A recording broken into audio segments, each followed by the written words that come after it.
To ask if we can be good without God is to look at the majestic, sprawling architecture of human morality through the wrong end of a telescope. It is an insult to the species, a profound slander against ourselves to suggest that we required a celestial dictatorship, a cosmic North Korea, to figure out that killing our neighbors is a bad idea or that stealing their property leads to chaos. Let us look at this proposition with open eyes. The religious claim is quite simple, and it is quite bold.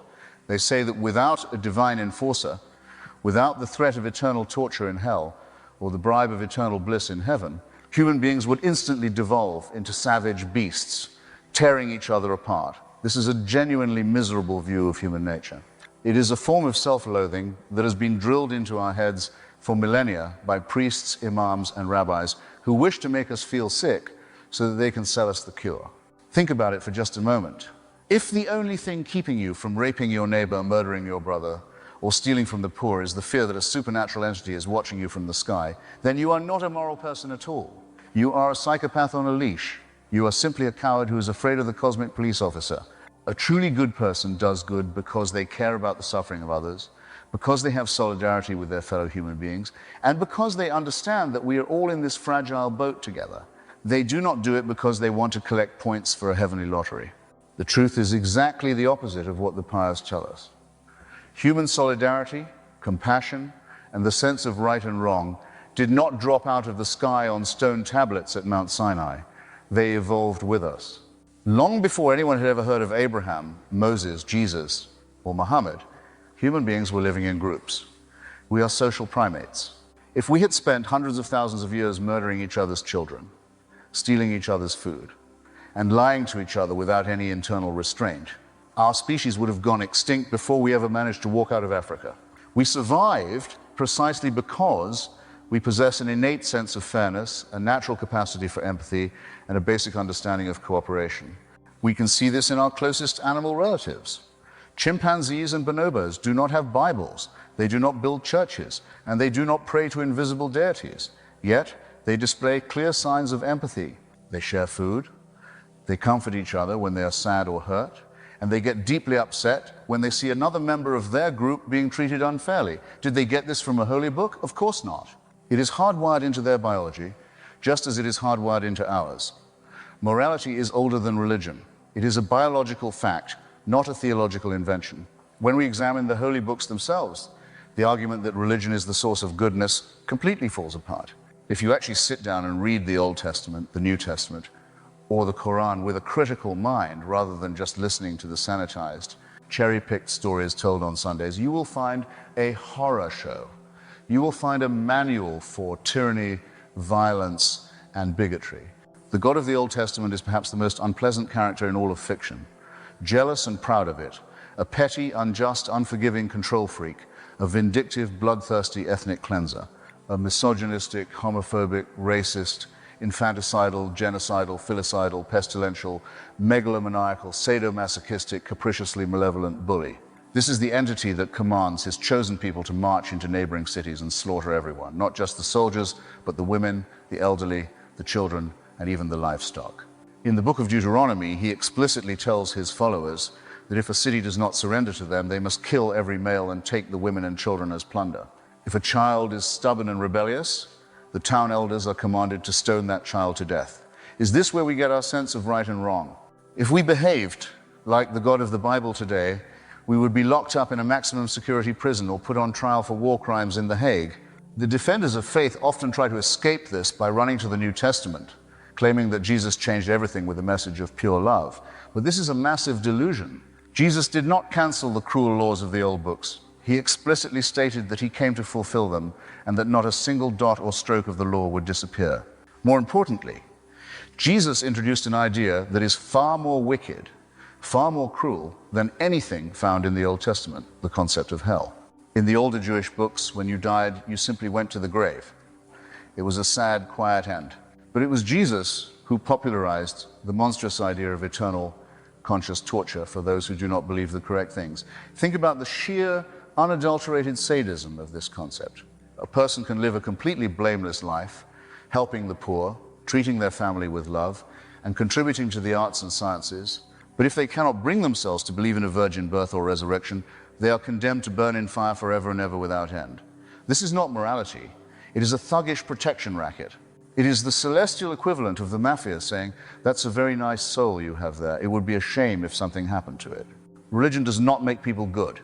It poisons everything. It takes the natural, healthy instincts of humanity and twists them into hideous shapes. It demands that we suppress our critical faculties, that we stop asking questions, and that we bow down in blind obedience to an invisible master. And once you can convince a person to believe absurdities, as Voltaire famously warned us, you can convince them to commit atrocities. Look at history, and look at the world around us today. Every single great crime against humanity has been either directly caused by religion or justified by it. Slavery, which we now universally recognize as a supreme evil, was defended for centuries by devout Christians using the explicit words of the Bible, which tells slaves to obey their earthly masters just as they obey Christ.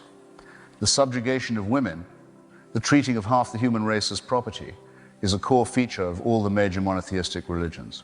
The hatred and persecution of homosexuals, which continues to ruin millions of lives across the globe, is entirely driven by religious texts that call love between two consenting adults an abomination. We see the fruits of religious faith in the suicide bombers who blow up crowded markets, convinced that they will be rewarded with virgins in paradise. We see it in the sectarian bloodbaths that have torn the Middle East apart for generations. We see it in the institutional cover-up of child abuse by the Catholic Church, where the reputation and power of the priesthood were consistently prioritized over the safety and broken bodies of innocent children. If religion were truly the source of goodness, the most religious places on earth should be the safest, most peaceful, and most prosperous. But they are not. The most religious countries and regions are almost always the ones plagued by poverty, violence, ignorance, and oppression. Meanwhile, the most secular societies, such as those in Scandinavia, where the vast majority of the population does not believe in God, are consistently the happiest, safest, most educated, and most generous places to live. The religious mind loves to play a dirty trick. Whenever a religious person does something good, like feeding the hungry or building a hospital, religion takes all the credit. But whenever a religious person commits an atrocity in the name of God, the apologists quickly claim that those individuals were not true believers or that they misunderstood the text. This is a pathetic double standard. The truth is that a good person will do good things and a bad person will do bad things, regardless of what they believe. But for a good person to do truly wicked things, for a loving mother to disown her child for being gay, for a kind neighbor to fly a plane into a building, or for a doctor to be murdered outside an abortion clinic, that requires religion. Religion provides the moral alibi for cruelty.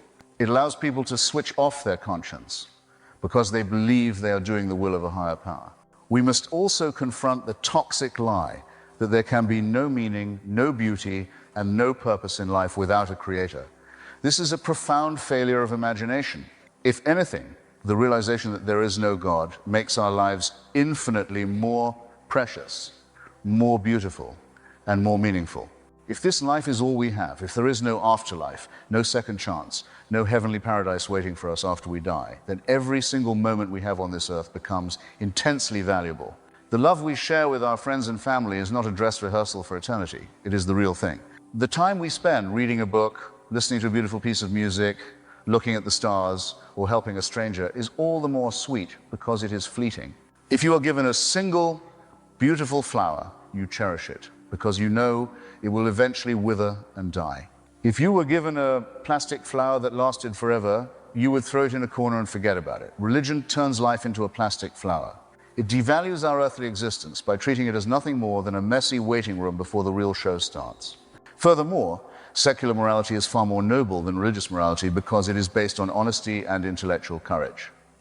The religious person pretends to know things that they cannot possibly know. They pretend to know what happened at the beginning of the universe, they pretend to know what happens after we die, and they pretend to know the mind of the Creator. This is a form of arrogance disguised as humility. It is a refusal to accept the limits of our knowledge. The secular person, on the other hand, is comfortable saying three of the most important words in the human language: I don't know. We do not know exactly how life began, but we are using the tools of science, reason, and observation to try and find out. We do not know what happens after death, but we refuse to invent comforting fairy tales to hide from our fear of the dark. This intellectual honesty spills over into our morality.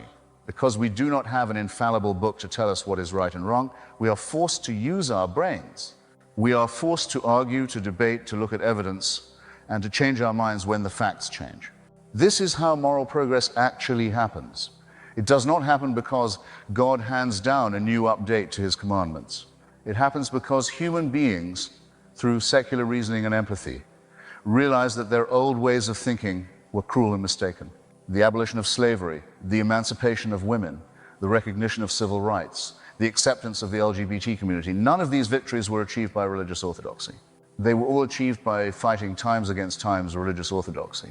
They were won by brave men and women who stood up to the priests and the holy books and said, no, this is wrong, and we can do better. When we free ourselves from the shackles of religious dogma, we do not fall into nihilism or chaos. We rise into adulthood. We stop acting like terrified children trying to appease an angry father in the sky, and we start acting like responsible adults who care about each other and the planet we share. We find our morality in our shared humanity, in our ability to suffer, and in our ability to love. We can look at the vastness of the cosmos, with its billions of galaxies and trillions of stars, and feel a deep sense of wonder and awe without needing to invent a cosmic watchmaker. We can look at the complexity of life on Earth and marvel at the elegant power of evolution through natural selection, a process far more grand and beautiful than the primitive creation myths of the Bronze Age. We can build a society based on justice, equality, freedom, and kindness, not because we are afraid of hellfire, but because we want to live in a world that is decent, rational, and human. So, can we be good without God? The answer is not just a resounding yes. The answer is that we can only times be truly good without him. We must outgrow these ancient superstitions. We must put away our gods and our demons, our heavens and our hells, and embrace the only thing that has ever truly saved us, each other.